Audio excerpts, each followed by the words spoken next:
isso com dados, inclusive, do Anuário de Segurança Pública, detalhou em 2020 que a cada 2 minutos, antes era 4, agora a cada 2 minutos uma mulher é agredida no Brasil.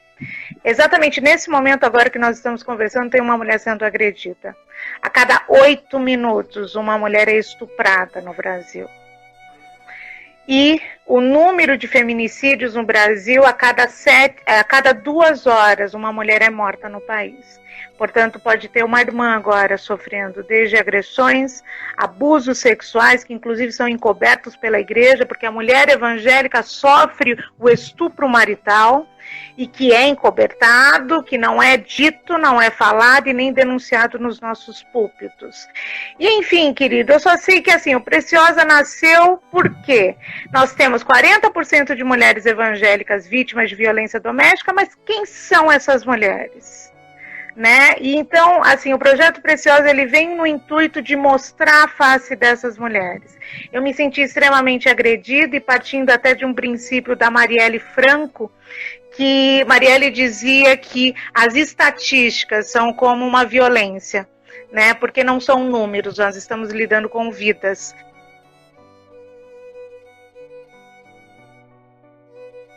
Oi? Olá, querida! Ao vivo! Aleluia! Zé querido! Meu amado! Depois de alguns foras, deu certo. Pois é, né? A gente vai contar esse fora pro povo? O que você prefere? Minha filha, fica à vontade.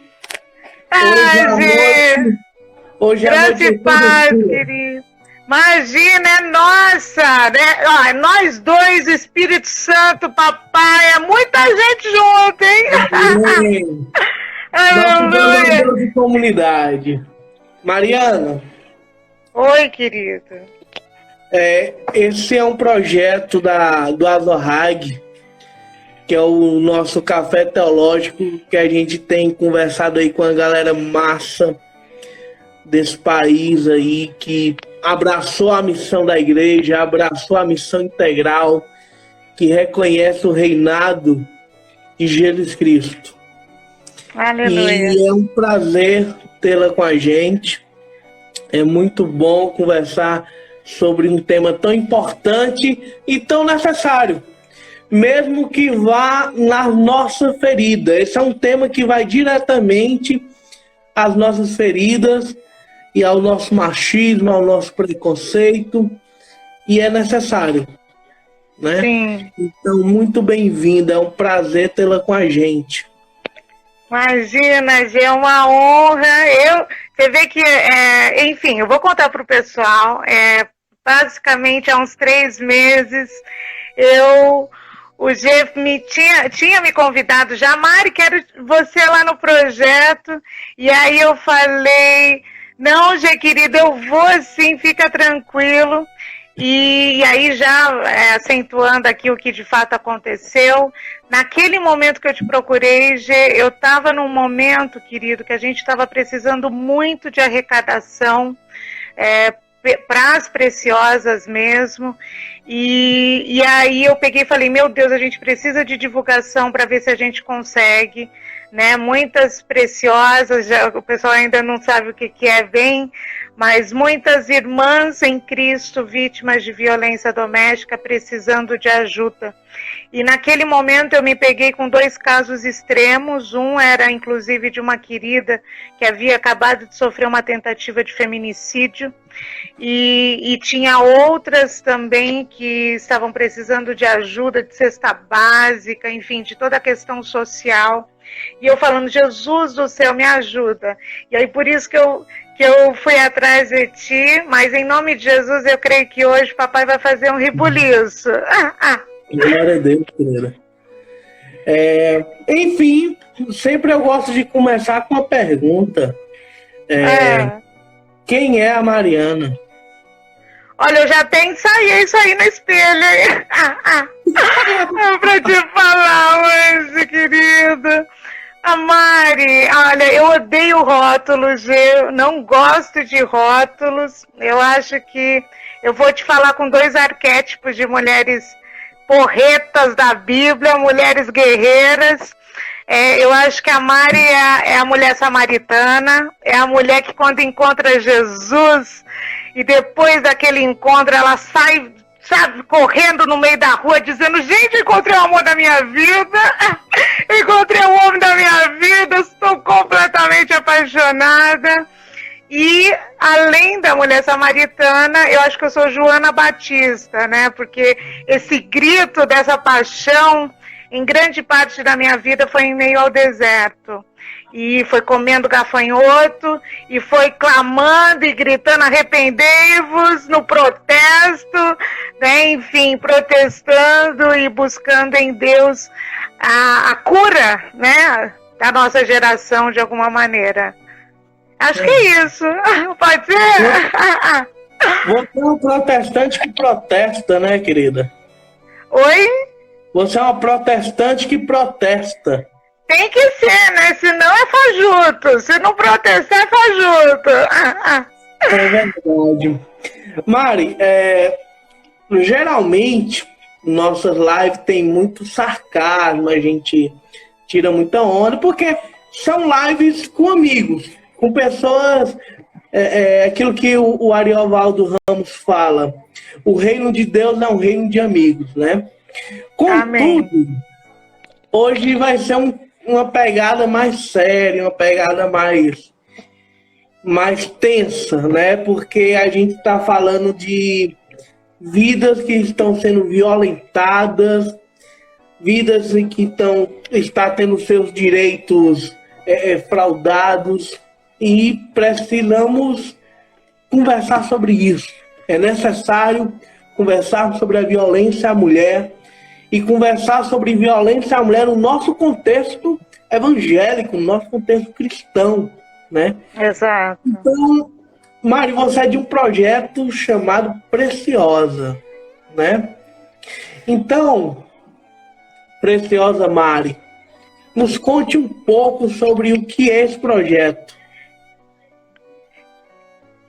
Eu quero primeiro, né, enfim, começar, acho que a gente, né, enfim, sendo enviados e movidos pelo Espírito Santo, eu já vou deixar aqui, ó, quando eu falava a gente, eu tenho o costume de falar a gente, tá? Mas sou eu, Papai e Espírito Santo, viu? Enfim, para começar, o gerente, o chefão do Projeto Preciosa é o Senhor Jesus. Enfim, foi o Senhor que me inspirou completamente. Enfim, eu não te falei, inclusive, você vai ficar com um pouquinho de inveja, né? Não sei se você sabe, mas eu sou da IBAB. Eu pastoreei de René. Já atualizou a sua Bíblia hoje? Oi? Já atualizou a sua Bíblia hoje? Pois é, né? Pois é. Não, e o melhor, assim, de congregar na IBAB, né? É que o pastor, eu falei, gente, ele é o pastor da minha vida. Nasceu para ser meu pastor, porque ele nasceu no mesmo dia que eu, gente. Nasceu no dia 13 de janeiro, bichinho. A gente tá morrendo de saudade de todo mundo lá na IBAB. Oi. Meu pastor é maravilhoso, pastor Ronaldo. Então, amém. Eu não sinto um pingo de inveja. Eu amo o Éder René, mas eu amo meu pastor. Amém, aleluia. Gê, querida, enfim, inclusive eu quero muito te agradecer pelo seu carinho, né, você, e aí também já remontando a questão do Preciosa, porque durante o período que eu fiquei doente com Covid, eu acho que todo mundo que está aqui é ciente da gravidade dessa doença. Eu passei um mês muito doente, muito mal mesmo. Para mim não foram apenas 15 dias, foi um mês inteiro. E eu assumo para ti, enfim, desde você, outros irmãos, enfim, me apoiaram muito. E olha o que aconteceu, né? Uma semana antes, eu estava num pique, querido, e cuidando do Preciosa, e trabalhando, e fazendo um monte de coisa juntos. Uma semana antes de eu cair mesmo, por conta da Covid, o pastor que me ajuda, né, que tomou posse do Preciosa, é o pastor Kenner Terra, que é um pastor do Espírito Santo. Nossa. E ele, quando ele foi o primeiro pastor que, quando eu chamei ele, eu falei, pastor, vamos participar? Ele, opa, estamos juntos. E nesse final de semana, antes, né, de eu ter ficado doente, etc., em novembro, eu estava falando para o pastor, porque ele que me ajuda muitas vezes a fazer a campanha, arrecada dinheiro na igreja para a gente enviar para as irmãs. E aí ele tinha falado, Mari, faz um relatório para mim e me passa todas as preciosas, né, todas as irmãs que sofrem alguma coisa para a gente poder divulgar, enfim, ajudar nas arrecadações, etc. E aí, querido, eu só sei que eu caí, eu não tinha forças nenhuma. Eu tô te confessando isso, eu ainda nem contei isso para ele, que a gente vai ter uma reunião ministerial, né, esses dias. Que segredo aqui entre a gente? Oi? Fica segredo. Não, e o segredo foi o quê, querido? Eu tava tão mal, assim, tinha dias, por conta da Covid, eu não conseguia nem levantar, Gê. E assim, vem aquela coisa, eu não vou mentir para você, acho que todo mundo que sofreu pela Covid tem um sentimento de, e se eu morrer? O sentimento, te juro, passou assim pela minha cabeça uma hora assim, meu Deus, e agora? E aí, no meu impulso, deitada, sem condições nenhuma para levantar, eu falei, meu Deus, quem vai cuidar das minhas meninas? Né? Hoje, enfim, são quase 20 mulheres, o Projeto Preciosa já tem 6 meses de vida, e são quase 20 mulheres. Hoje o projeto já está internacionalizado, inclusive hoje eu já falei com a irmã que a gente ajuda, que é lá de Portugal. Enfim, o Projeto Preciosa, ele nasce de uma perspectiva jornalística, mas aí, remontando a questão do Kenner Terra, eu peguei e falei, meu Deus, mesmo doente, eu vou anotar todos os telefones e vou passar para o pastor, porque se alguma coisa acontecer comigo, ele vai cuidar delas por mim. Só que aí o Espírito Santo de Deus veio e falou, em nome de Jesus, querida, você vai viver ainda mais um pouquinho para cuidar das meninas. Aleluia! E enfim, querido, mas enfim, o Projeto Precioso, ele nasce numa perspectiva jornalística, como jornalista, enfim, após as eleições, eu fui movida pelo Espírito Santo, eu comecei a conhecer um pouco dos movimentos feministas cristãos, e nisso eu comecei, né, e tal, a perceber, estudar. Eu nunca tinha parado para estudar o movimento feminista cristão, e eu comecei a estudar. E nisso, em um momento de oração, eu sou batista, mas eu sou penteca, então eu solto umas rajadas, né? O Espírito Santo se move por aqui. E aí o Senhor, enfim, assim, ao pé do ouvido, de uma forma que é como se eu ouvisse hoje, Ele ministrou o meu coração sobre, filha, ore pelas minhas filhas. E aí eu falei, amém, Senhor, eu vou orar pelas tuas meninas e vamos ver. Só que eu tava meio assim, eu sempre cuidei, eu sempre fui do ministério, eu sempre fui missionária na comunidade LGBT antes, né? E aí o Senhor começou a me mostrar. Eu tenho muito isso de que Deus se move através dos detalhes, das pequenas coisas. E todo dia assistindo o Jornal Nacional, no ano de 2019, eles começaram a colocar todos os dias um caso de feminicídio. E aí aquilo começou a queimar meu coração. E eu até perguntei pro papai, eu falei, papai, o que tu tá aprontando, querido? Né, em intimidade com Deus, eu falei, Jesus, o que tu tá querendo? Porque aquilo começou a me machucar. E mesmo eu tendo trabalhado antes em TV, inclusive fazendo cobertura de violência, né, porque é o que mais vende na TV, na comunicação, eu não tinha essa coisa iracunda de ficar sentindo isso.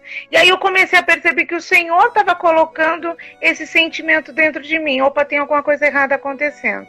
E eu assumo para ti que eu, como mulher, querida, até o Preciosa, sempre eu só encontrava penina na minha vida, querida. Meus melhores amigos sempre foram homens, mas o que eu encontrei de penina é só o sangue do Cordeiro. E aí, por isso que eu ficava preocupada. Jesus do céu, eu nunca sempre estive em ministério de jovens e etc. Fui líder de jovens, enfim, fiz várias coisas dentro da igreja, mas ministrava, orava, profetizava nas irmãzinhas e já saía correndo. E aí o Senhor começou a me mover, a me mostrar sobre isso, sobre essa realidade, e isso já começou a me incomodar. Só que também o que eu comecei a perceber foi, eles começaram a divulgar casos específicos de mulheres evangélicas que estavam sofrendo violência doméstica. Então, um caso aqui, um caso acolá, falei, opa, o que está acontecendo? Conheci a pesquisa da Valéria Vilhena sobre os 40% de mulheres de um abrigo aqui de São Paulo que eram evangélicas, ou seja, uma grande porcentagem de mulheres evangélicas estavam abrigadas, fugindo da agressão. Eu comecei a juntar uma coisa e outra, mas ao mesmo tempo, Gê, eu comecei também, e eu deixo isso muito claro, eu não sou feminista. Eu vou decepcionar muita gente falando isso. Isso agora, olha. Eu vou decepcionar muita gente falando isso, mas eu não sou feminista. Eu sou cristã.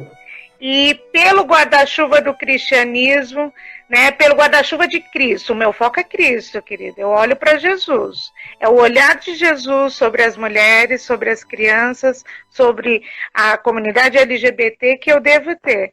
E não partindo do princípio feminista secularizado. Nada contra, mas é Cristo, cara. Cristo me fez uma mulher preciosa, Cristo me fez uma mulher virtuosa.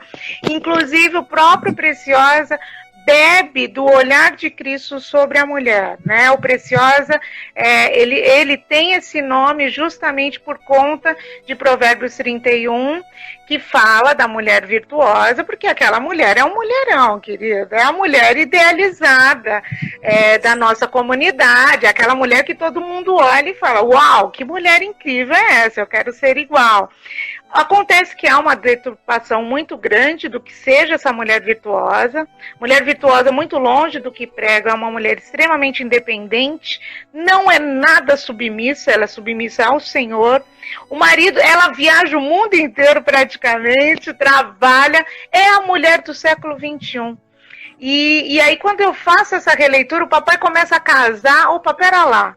E aí o Senhor começou a me mostrar, filha minha, eu já há 5.000 anos atrás, através do livro de Provérbios, eu já dizia que a mulher excedia o valor de joias raras, excedia o valor de pedras preciosas. Portanto, eu já tirei a mulher de qualquer objetificação. Já naquele período onde a mulher já era subjugada e oprimida, eu já levei ela para um outro patamar. E quando eu tenho essa percepção, e aí a gente traz a releitura, pera lá, mas se a palavra de Deus diz que a mulher de Deus, a mulher virtuosa, ou seja, todas as mulheres cristãs são essas mulheres virtuosas, como que nós temos tratado essas mulheres? Tanto por isso mesmo que o emblema do projeto é um diamante. A cada violência que a mulher sofre, ela de alguma maneira é estilhaçada. Ela é um diamante que vai sendo quebrado, que vai sendo estilhaçado, mas algo que a gente precisa priorizar é o seguinte, querido, um diamante mesmo no lixo, ele continua sendo um diamante. Então, nós precisamos fazer uma releitura, aos olhos do Senhor, sobre quem são as mulheres. A minha questão, é bom não ficar no movimento feminista e ao mesmo tempo ficar na comunidade evangélica, porque eu tenho propriedade para meter o pau, é que assim, o que a gente precisa perceber, o que a gente precisa entender? No Brasil hoje, de acordo com o IBGE, obviamente que esse número vai se atualizar, tem cerca de 93 milhões de mulheres cristãs. 60 milhões são católicas e 33 milhões são evangélicas. E aí eu parto do princípio do que? Ok, se o movimento feminista relega a existência da mulher evangélica, pera lá, eu já dou 2 passos para trás. Porque isso, para mim, não é feminismo. A partir do momento que essa irmã não me considera, e foi isso um pouquinho também que eu comecei a questionar nos próprios movimentos feministas cristãos. porque eu percebi que há todo um academicismo, um diálogo muito, inclusive, de questões de fora da igreja, e não de dentro. E, querida, eu queria dar uma rajada de glória, eu sou varoa do roupão, queria, sabe? Opa, pera lá, como é que a gente vai comunicar com a irmãzinha lá da Assembleia de Deus, que está sofrendo opressão do marido, e que, inclusive, chegaram em mim, né? Eu tive muito assim, o Senhor foi confirmando as coisas para mim conforme eu fui fazendo o projeto. Irmãs me paravam no banheiro para conversar sobre o pente de cabelo, daqui a pouco ela chorava me contando que estava sofrendo agressão em casa, entendeu? Irmãs idosas, irmãs que falavam, Mari, eu fui ontem na minha igreja e a minha pastora mandou eu orar. E aí isso começou a mexer na minha cabeça. E, querido, enfim, falando e aproximando da minha realidade, é que você está falando com uma mulher que faz parte da 4ª geração de mulheres evangélicas e que sofreram violência doméstica, que foram vítimas de violência doméstica. Então, essa realidade para mim não é longe, é uma realidade real, né? Eu cresci num lar extremamente violento e agressivo. E eu sofri uma violência doméstica em 2020, o que para mim, na verdade, só confirmou. No dia que eu fui brutalmente ferida, naquele dia, querido, após o que aconteceu comigo, eu sentei e eu só conseguia pensar que naquele momento outras mulheres em vários lugares do mundo estavam vivendo a mesma situação. E eu digo isso com dados, inclusive, do anuário de segurança pública, segurança brasileira, enfim, whatever, detalhou em 2020 que a cada 2 minutos, antes era 4, agora a cada 2 minutos uma mulher é agredida no Brasil. Exatamente nesse momento agora que nós estamos conversando, tem uma mulher sendo agredida. A cada 8 minutos uma mulher é estuprada no Brasil. E o número de feminicídios no Brasil, a cada 2 horas, uma mulher é morta no país.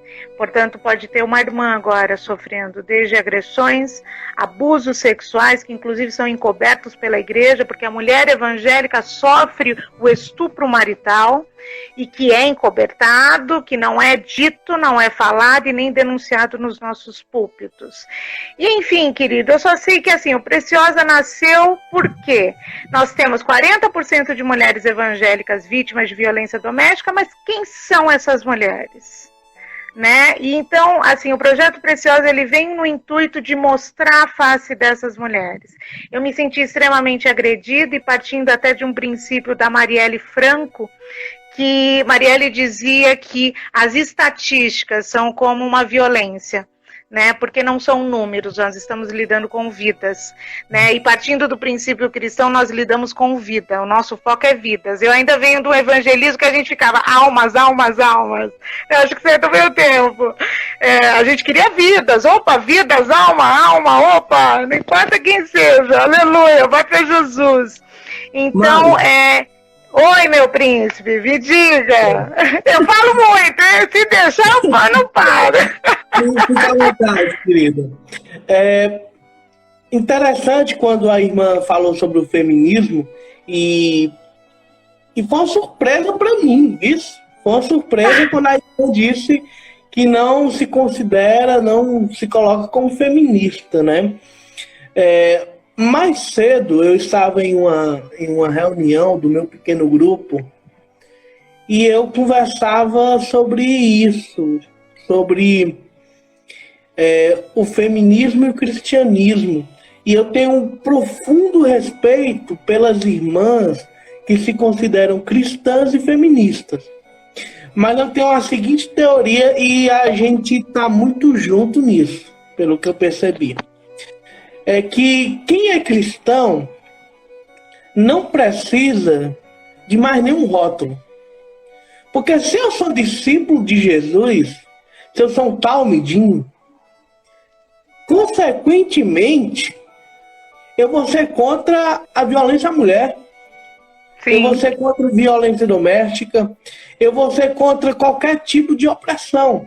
Eu não preciso ser um homem feminista, digamos, se é que existe, para ser contra a violência à mulher. Eu não preciso ser de esquerda para ser a favor do pobre. Ser discípulo de Jesus já me compromete a tudo isso. Ser discípulo de Jesus me compromete com uma ética que me faz ir ao lado do pobre e ao lado do oprimido. Exato. Né? Mas nós temos tanta sede de rótulos e a gente não se conforma e fica querendo colocar rótulos. Repito, eu tenho um baita respeito por toda irmã que se coloca cristã e feminista. Tenho muito respeito. Eu não sou do grupo que sataniza o feminismo. Não sou. Mas quem é discípulo de Jesus tem essa ética de compromisso com o vulnerável, né? Com o pobre. Porque mas você sabe, Gê, pelos pobres no evangelho, isso é óbvio. Sim, mas você sabe, Gê, eu não condeno o feminismo. Eu só acho que o feminismo é 100 anos o feminismo, é centenário ainda, mas nós temos um cristianismo há 2000 anos, ou seja, esse processo, o Cristo feminista já está aí há muito tempo. Eu acredito muito no movimento de mulheres dentro da igreja. Se nós tivéssemos já nos reunido de uma forma em que a própria institucionalização não tivesse nos engolido, e esse machismo e essa submissão cega e escravista tivesse nos engolido, querido, o feminismo já teria nascido do quê? Do movimento de mulheres.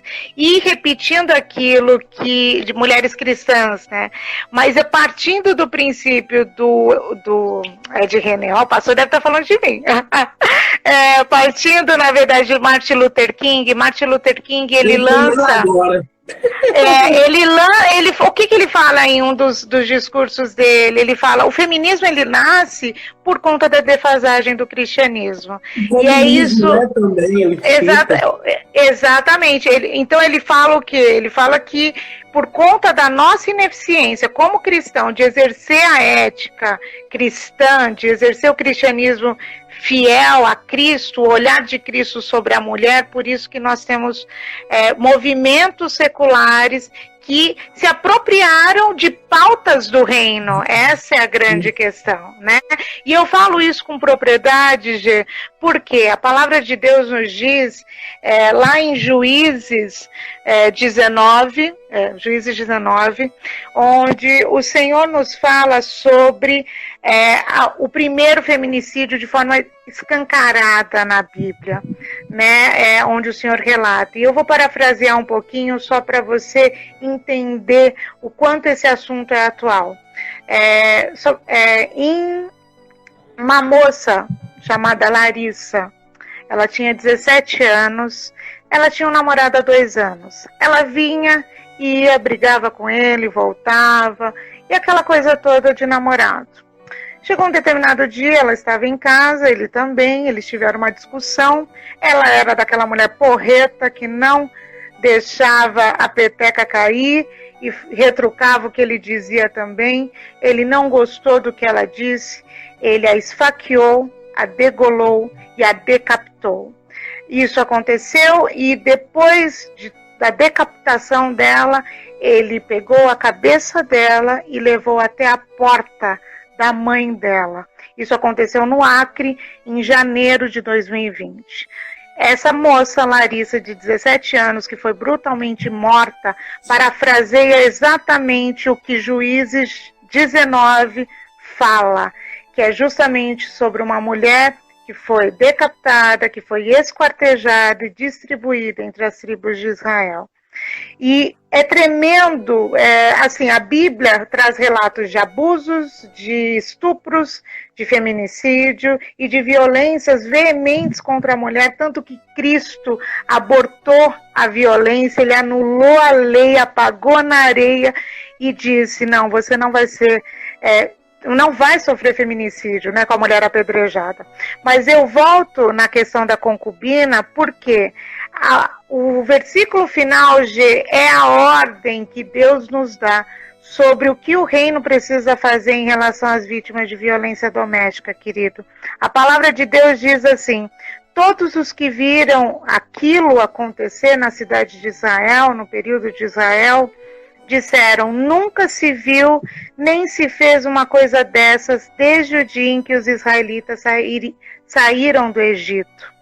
Só que no final o Senhor traz uma ordem para o povo dele, né? Para os israelitas. Pensem, reflitam e digam o que se deve fazer. Ali o Senhor trouxe à tona que quem vai resolver a questão da violência contra a mulher não é o feminismo, é o reino.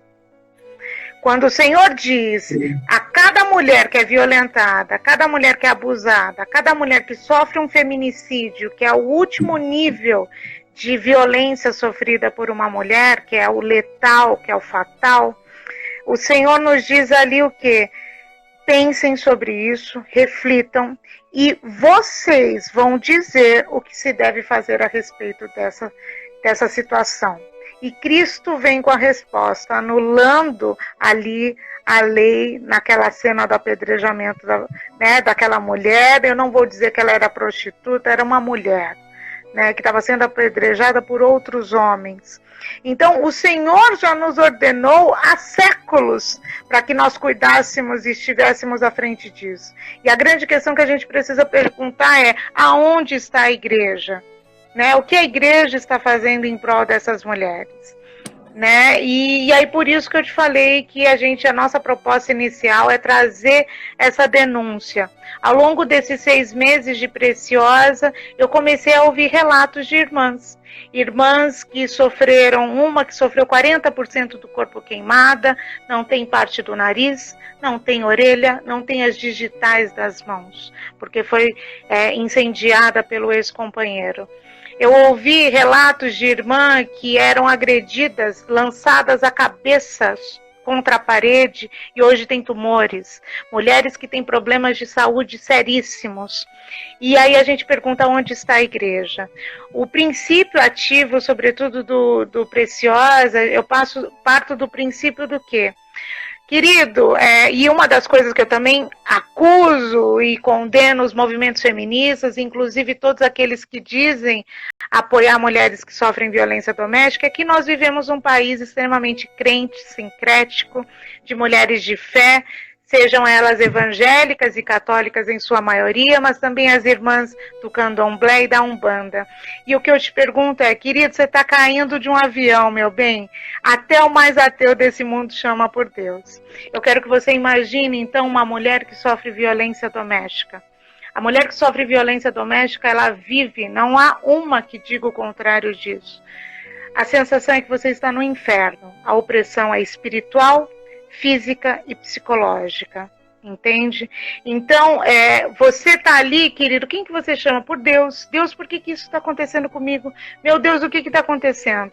E o que eu compreendi, que o Senhor me ministrou, é que as mulheres da igreja, elas não denunciam, em sua grande maioria, as mulheres evangélicas e católicas são as que mais silenciam as agressões. E, todavia, o primeiro lugar que ela busca ajuda é na igreja.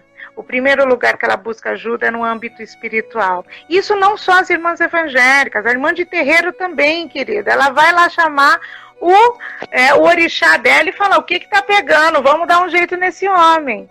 Né? Enfim, cada uma dentro da sua crença vai buscar essa solução. E aí eu olho para a igreja pensando que, se nesse primeiro momento, ou seja, nesse início de agressões, que essa irmã está sendo oprimida, está vivendo um momento em que, inicial, daquele que o homem começa a xingá-la, daquele que o homem começa a cerceá-la de ter a liberdade dela de ir e vir, a liberdade dela ir para a igreja. Né? Essa irmã está sofrendo também uma violência. Nesse momento que essa irmã desperta, ela vai para a igreja e ela entra em contato com o pastor, vai lá no gabinete pastoral, ou então ali na filinha da oração e fala: querido, eu estou com um problema no meu casamento. E aí a gente, imagine, querido, se a gente tivesse uma assistência para as irmãs que tivessem esse problema da violência. Você está me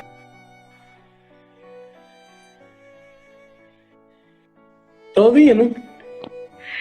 Imagine se lá, você como pastor, recebesse uma irmã e lá nesse primeiro momento, onde ainda as agressões estão no início, onde as agressões ainda são psicológicas, onde as agressões ainda são verbais, morais, essa irmã fosse atendida. Querido, nós evitaríamos até o feminicídio de mulheres. Né? Então, o meu incentivo, o meu sonho, o sonho que Deus colocou no meu coração foi que dentro da nossa comunidade de fé, entre os evangélicos, em nome de Jesus, eu creio, eu profetizo que será construído, em nome de Jesus, uma cultura. Nós precisamos criar uma cultura, quebrar cosmovisões e criar uma cultura de combate e enfrentamento contra a violência doméstica. Porque longe do que dizem, isso está acontecendo lá fora, com a irmã que está lá no mundo. Não, a irmã está dentro da igreja. Quando você para pensar esse processo de migração que está acontecendo das irmãs católicas para as igrejas evangélicas, você para pensar no quê? Muitas, em sua maioria das irmãs que procuram, inclusive as igrejas neopentecostais, movidas pela teologia da prosperidade, é justamente a restauração dos seus casamentos. É justamente a quebra dessa violência, desse distrato, é a crença de que esse marido vai mudar. Né? A maioria das preciosas que eu tenho entrevistado, falam muito sobre isso. Eu vivi durante 20 anos, eu vivi durante 18 anos com esse homem, porque eu sou uma mulher de Deus. E eu acreditava, sim, que ele iria mudar. Né? Então, eu não vou descredibilizar essa irmã, muito pelo contrário, e é isso que eu te falei, que os movimentos feministas rechaçam a questão espiritual. Então falam da questão jurídica, falam da Lei Maria da Penha, denuncia, o primeiro ato é denúncia. Não, querido, o meu primeiro ato é a vida. Né? Sou eu, querido, que de madrugada recebo irmã escondida, mandando mensagem para mim, dizendo, querida, me ajuda, eu preciso fugir, porque eu estou vivendo em um cárcere privado. Irmã, me ajuda, porque eu estou aqui, enfim, eu preciso fugir, porque o meu marido acabou de sair da cadeia, ele ficou 20 dias preso e agora ele saiu, e mesmo com a medida protetiva ele está me perseguindo. Eu estou falando de irmãs da Igreja Batista, da Igreja Assembleia de Deus, estou falando de irmãs da Igreja Adventista. E aí a gente pergunta, o que a igreja está fazendo? Né? É isso que a gente precisa se questionar. E eu assumo para ti, Gê, que eu fujo um pouco de live, porque eu acho que há muito debate e pouca ação. E fé sem obras é morta, querido. Nós vivemos em um país extremamente emergente. O Senhor, quando disse para mim lá em 2018, eu ia continuar o meu processo missionário no exterior, essa era a minha ambição. E o Senhor falou, querido, seu Haiti, a sua África é aqui. Você vai ficar no Brasil, você vai ficar ministrando. É aquilo que o pastor Ed René, inclusive, fala, meu pastor. Todos os dias nós temos um luto no país, mas todos os dias nós também temos algo para lutar pelo nosso país, pelo Brasil. E nós, como os embaixadores de Cristo, nós precisamos nos posicionar. Né? Sobretudo quando sabemos que as mulheres são a maioria nas igrejas, né? Uma igreja não se mantém de pé sem a irmãzinha que lava o banheiro, sem a irmãzinha que faz a ceia do Senhor. Nós estamos falando de mulheres incríveis, de mulheres virtuosas, e por isso que eu venho com essa iniciativa de também mostrar para essas irmãs quem elas são. No projeto, todas as irmãs que contam os seus relatos, que agora eu vou estar lançando o site oficial do Projeto Preciosa, que vai ser um site jornalístico, onde a gente vai trazer notícias sobre o mundo evangélico e católico referente a esse assunto. Então vai ser um site temático, e os depoimentos dessas irmãs serão perfis, que elas irão, enfim, contar suas histórias de vida. Mas eu não quero contar apenas, porque elas não são vítimas, elas não são o crime, né? A grande questão é que a mídia explora o quê? Essa mulher foi vítima do crime, ponto. Não, essa mulher, ela teve uma infância, ela teve uma adolescência, essa mulher tem dons, essa mulher é preciosa, essa mulher é virtuosa, ela tem dons que extrapolam e que Deus a honra, e eu quero falar sobre isso, entendeu? Então, por exemplo, para mostrar as preciosas, querido, a gente fez um dia chamado Dia de Preciosa, que é um dia em que essa irmã se olha no espelho, passa por uma repaginação, um dia de beleza, e muitas delas, inclusive, já falaram para mim: Mari, eu não me reconheci, porque a violência doméstica, e eu digo sobretudo essa submissão, essa subjugação do machismo, da opressão demoníaca que parte lá do pecado original e bebe em Caim, cai em Caim, né, na verdade, que foi o que Deus me falou. O que Deus me falou me sussurra sempre, aquele versículo onde o papai fala: o sangue de tua irmã está clamando sobre a terra. Papai, ele me revelou isso, querido, e essa foi a indignação que o Senhor colocou no meu coração. O que você fez, Caim? O espírito de Caim que mata o seu próprio irmão, que mata a sua própria irmã, né? Essa mulher que está do teu lado. E a gente precisa entender que isso acontece no meio evangélico. Eu tenho esses casos, igual esse caso dessa moça de 17 anos, ela era uma filha de pastor, querido. Ela foi morta em fevereiro, antes do carnaval. O pai dela ficou completamente sem saber o que falar. Esse caso foi no Acre, depois você pode pesquisar na internet, enfim.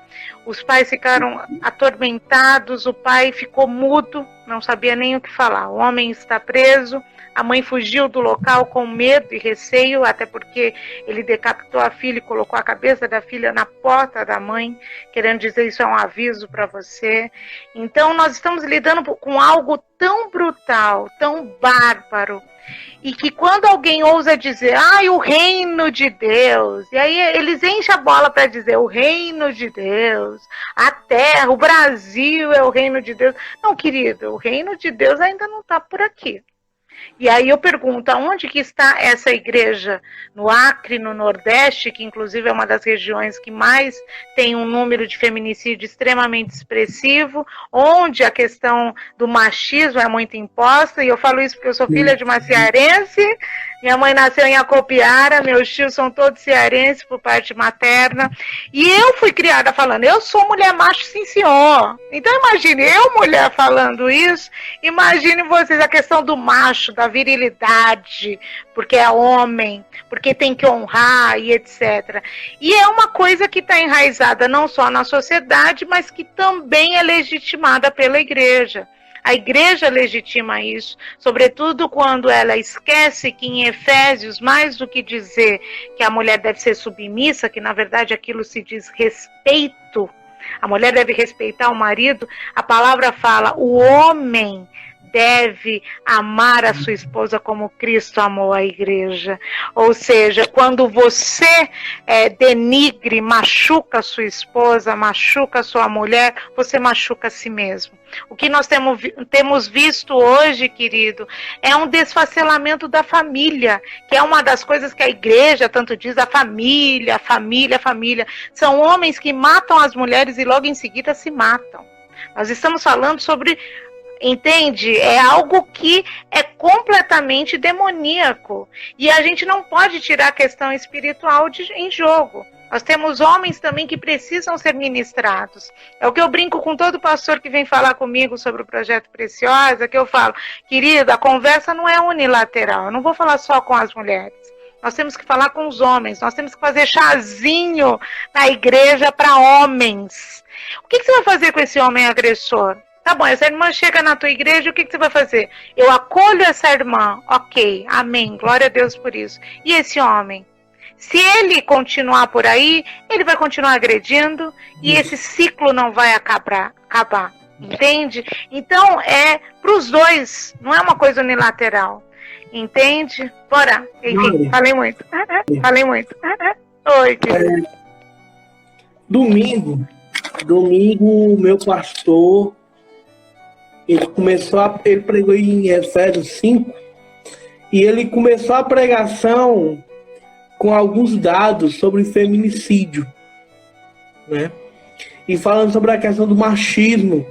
E ele trouxe alguns relatos, porque domingo foi cajadada para os homens mesmo. Foi. Aleluia! Ai, me passa essa ministração depois. E ele colocando alguns relatos de homens que estão presos, estão pagando os seus crimes.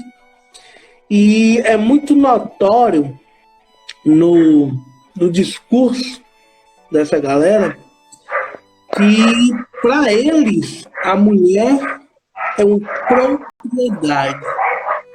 Como? É um objeto. Né? É um objeto. É algo que pertence a eles. Em vez de ser uma relação de cumplicidade, uma relação de reciprocidade, se torna uma relação de propriedade. E isso é o que tem afetado, porque o machismo nosso, nas nossas denominações, nas nossas comunidades, não contribui em nada para olhar a mulher como imagem e semelhança de Deus, como uma pessoa a ser respeitada, e acaba dando suporte para isso, para a violência, legitimando a violência, né? E na verdade eu tô muito pensativo, sabe, nessa tua fala. Não, Gê, não, Gê, o que eu... questionamento, só para concluir. Tem um questionamento que a irmã vai me deixar sem dormir hoje direito, que é: onde está a igreja e o que a igreja está fazendo? Sim, essa é a grande pergunta. Se cada pessoa que estiver participando aqui dessa live ou que vai acompanhar futuramente ficar com isso, onde está a igreja, o que a igreja está fazendo, eu acredito que a gente já conseguiu atingir um alvo muito massa, né? Sim, não, e aí eu entro na questão individual. Aonde está a igreja, o que a igreja está fazendo, é para a gente tomar responsabilidade sobre nós, como igreja. Né? Quando você escuta uma irmã, uma vizinha sua que está sofrendo agressão, violência doméstica, eu moro na periferia, querida, a gente escuta aqui de tudo. O que você faz? Qual é a maneira, você como igreja, de agir em relação a isso? Né? Você liga para a polícia, você ora, você vai perguntar para a vizinha se está tudo bem? Qual que é a sua reação? O que a gente percebe é que, assim, vários casos de feminicídio aparecem na mídia e as pessoas se revoltam, criticam, são vários likes, várias questões. A grande questão é: aonde vocês estavam antes disso?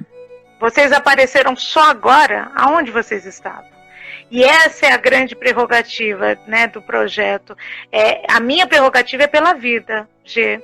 Eu até, enfim, me deparei com movimentos, inclusive, que defendiam a mulher, que vinham falar para mim: cadê o boletim de ocorrência dela? Eu falei: querida, eu tenho que ajudar essa mulher a fugir agora. Se ela vai denunciar esse cara ou não, olha, isso ela tem total autonomia, a liberdade está em Cristo Jesus para ela fazer o que ela quiser. Eu quero salvar a vida dela e dos filhos dela, é isso a minha missão. O que vai ser depois, o papai vai preparar tudo, né? Então existe ainda um embotamento em relação a esse assunto.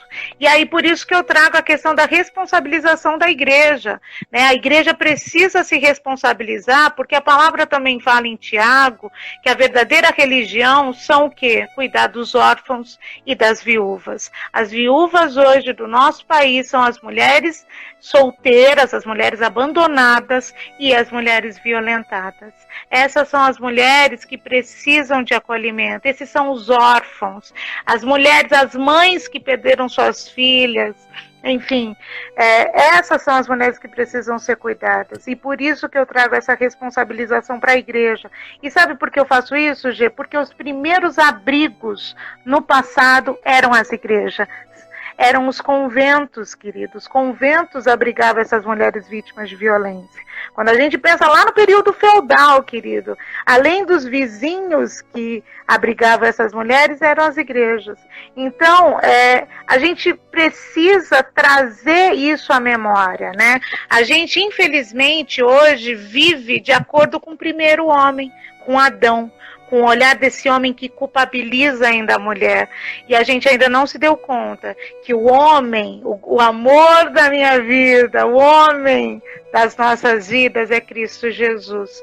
E como Cristo trata uma mulher, como Cristo honra uma mulher, como Cristo fala com uma mulher. Todas as mulheres que passaram por Cristo Jesus foram honradas.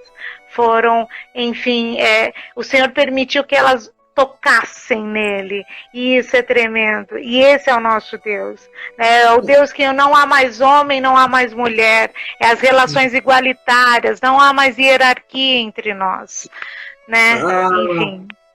A dignidade que a sociedade, que a religião tirou da mulher foi restabelecida através de Jesus Cristo, né? Exato. Mas, Mari, querida, como é que você tem percebido, não que precise permissão ou algo do tipo, mas tem tido uma boa aceitação entre os homens evangélicos, esse projeto precioso? Você percebe que eles olham com bons olhos? Como é que você tem percebido a reação masculina? Dos homens, enfim, os homens que a gente tem perto, né, até os homens que, enfim, os próximos a mim, etc.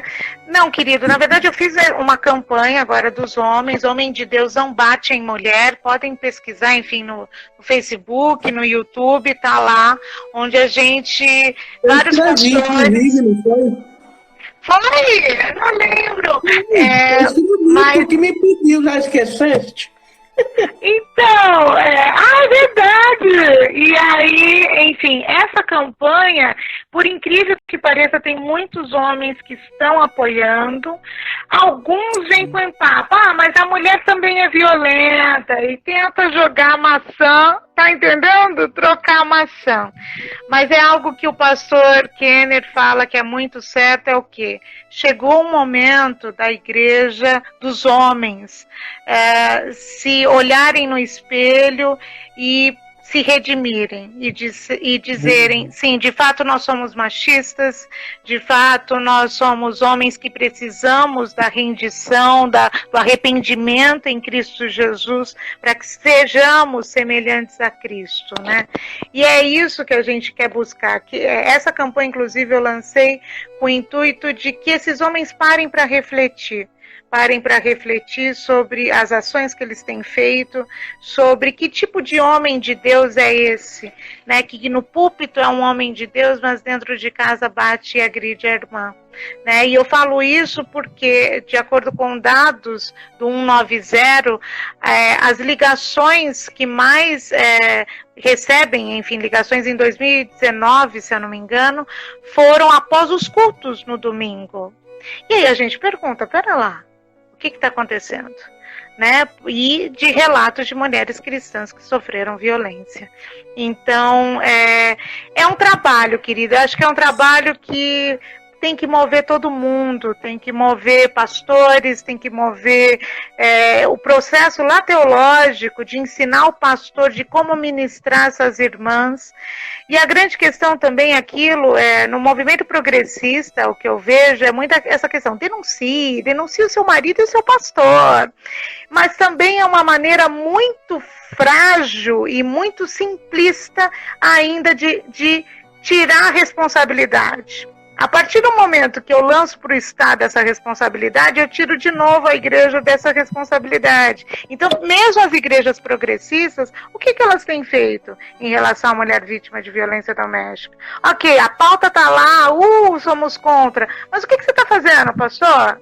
Chegar na tua igreja, querido, o que tu vai fazer? Me conta. Esse é o grande barato, entende? E eu acredito muito, sim, que a gente pode construir. Nós temos psicólogos, temos juristas, advogados dentro da nossa comunidade. Nós temos toda a parte social para amparar essas irmãs, né? E para abrigá-las, para que seja evitado de que ocorra uma morte, de que ocorra algo pior. Porque a nossa prevalência deve ser pela vida. Amém. Querido. Amém? Eu te amo em Jesus. O que eu faço? Eu quero ficar aqui. Tá sendo muito bom, muito massa conversar contigo.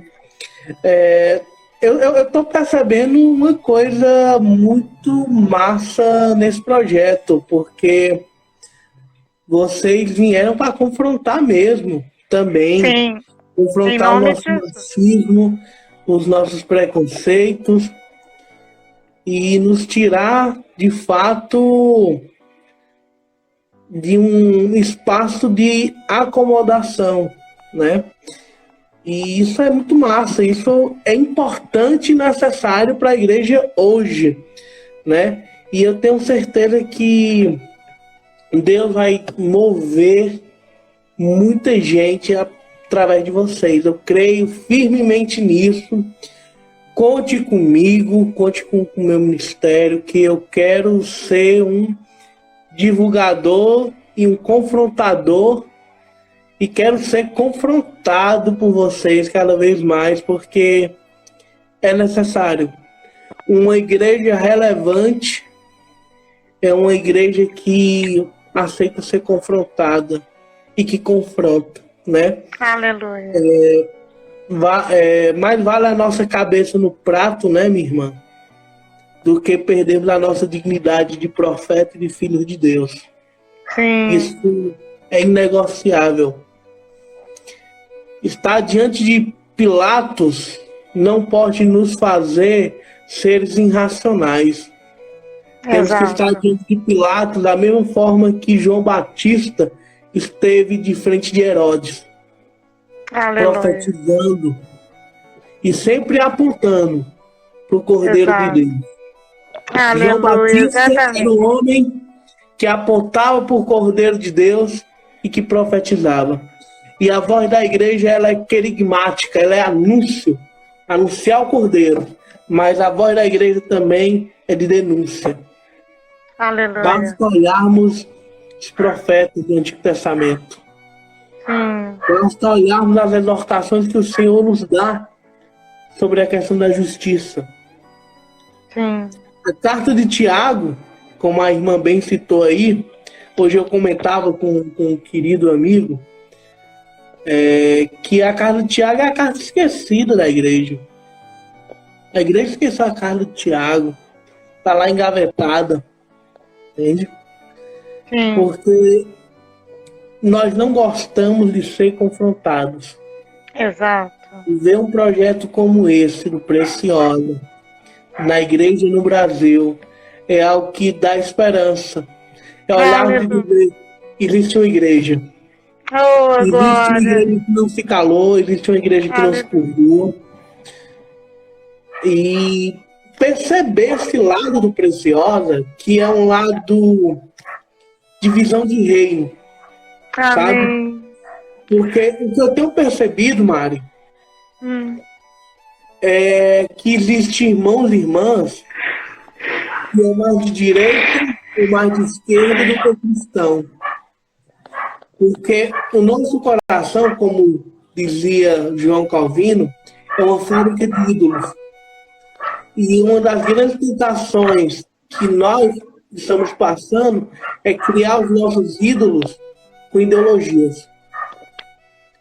E perceber um movimento integral, de missão integral, comprometido com o Evangelho, é algo que me dá um novo ânimo. Me dá muito ânimo isso. Glória a Deus. Eu glorifico a Deus pela vida desse projeto, pela vida, pela vida de cada pessoa que está por trás disso. Pastor Kenny, que abraçou, né?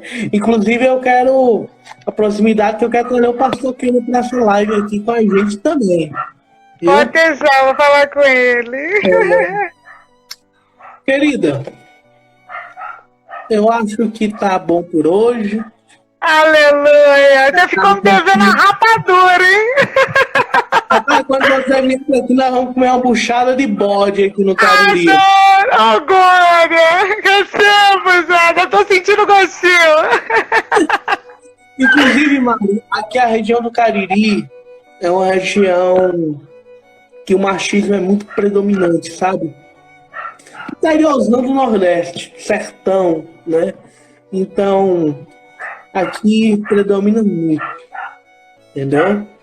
Então, eu profetizo que tu vai se levantar como uma voz profética aí para ministrar esses meninos. Você toma posse? Toma posse? Como posse, minha irmã? Em nome de Jesus, para onde tu passar, quando começar o machismo na rodinha, tu... Opa, oi, carinha, vamos reverter essa conversinha? É nas conversas, são em detalhes, querido. Toma posse disso. Senhor, para o processo de finalização do machismo, eu creio que vai ser por detalhes.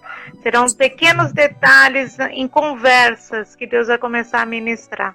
Amém? Amém. Eu quero te agradecer mais uma vez. Muito obrigado. Tenho um carinho imenso por ti. Sempre tenho te acompanhado, né? Antes pelo Face, agora por aqui. Mas em breve eu estou retornando. Amém. E eu quero dizer para quem nos acompanha, que não segue a página, que nos siga aí, dê uma moralzinha. Venha nos acompanhar e venha dar ideia também. Próxima semana, quinta-feira, vamos ter uma live com o Leandro Silva, da Missão Aleph, lá de Natal. Eu não sei se a irmã conhece a Missão Aleph. Não. Inclusive, a Missão Aleph tem um trabalho com mulheres. Opa, me chama! Vamos unir aí o projeto Preciosa, conversar com a galera da Aleph, que eu tenho certeza que vai dar coisa boa. Visto? Por favor, demorou. Falar igual no Nordeste. Chama! Me chama! Querido, graça e paz. Oi, meu amor.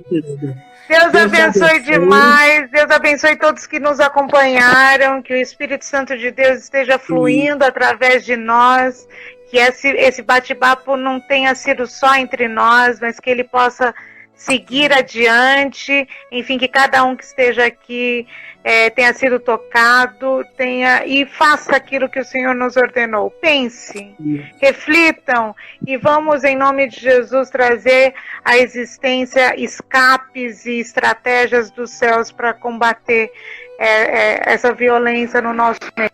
Aleluia. Amém. Mari, tá ouvindo, Mari? Tô ouvindo. Você vai gravar essa live, não vai dar nada. Tá gravadíssima. Agora! Querida, eu gostaria de pedir que a irmã orasse. Quando a irmã terminar de orar, eu vou estar encerrando aqui. Aleluia. Amém. Em nome de Jesus. Espírito Santo de Deus, nós te glorificamos e bendizemos o teu santo nome por este momento tão precioso, Senhor, que nós tivemos aqui juntos, crendo que o Senhor estava no nosso meio, fluindo de uma maneira ímpar. E Deus, em nome de Jesus, eu creio, papai, que esta live não foi vã, não foi em vão, Senhor. Que em nome de Jesus o Senhor faça dessa comunicação uma seta, Senhor. Uma seta certeira em cada coração que estava ouvindo aqui esta live. Que o Espírito Santo de Deus possa agora neste momento, Pai, tocar naquela mulher que está sofrendo agora, em nome de Jesus, qualquer tipo de opressão, de violência, Pai. Em nome de Jesus, toca com o teu poder. Espírito Santo de Deus, toca na nossa sociedade, toca nos homens da nossa geração, que em nome de Jesus o Senhor levante homens, Pai, que sejam espelhos da tua glória e da tua face sobre esta terra, Senhor. Nós cremos e profetizamos que o Senhor é o Senhor que vai fazer essa obra perfeita, Pai. Por isso nos conduz, Senhor. Abençoe a vida do teu filho, do G, que a cada dia o Senhor venha capacitando exaltá-lo, honrá-lo e bendizê-lo, papai. Cubra-o com teu sangue, Senhor precioso, em todos os lugares que ele for. Protege-o, Senhor, com as tuas mãos poderosas, papai. E em nome de Jesus, que a tua luz resplandeça mais e mais sobre este projeto e sobre a vida do G, Senhor. É isso que nós te glorificamos, te bendizemos e agradecemos por tudo que o Senhor tem feito e por tudo que o Senhor irá fazer, Pai, porque tudo que nós fazemos é para Ti, é para a Tua glória, é para a Tua honra, é para o Teu santo nome, Pai. Toca, capacita e em nome de Jesus nos impulsiona para novos projetos e para um tempo precioso, onde que mesmo em meio à crise, o Senhor nos use, Senhor, em nome de Jesus. Amém, Senhor. Amém. Obrigado, querida. Tchau, tchau. Beijo! Te amo, Jesus, céu querido.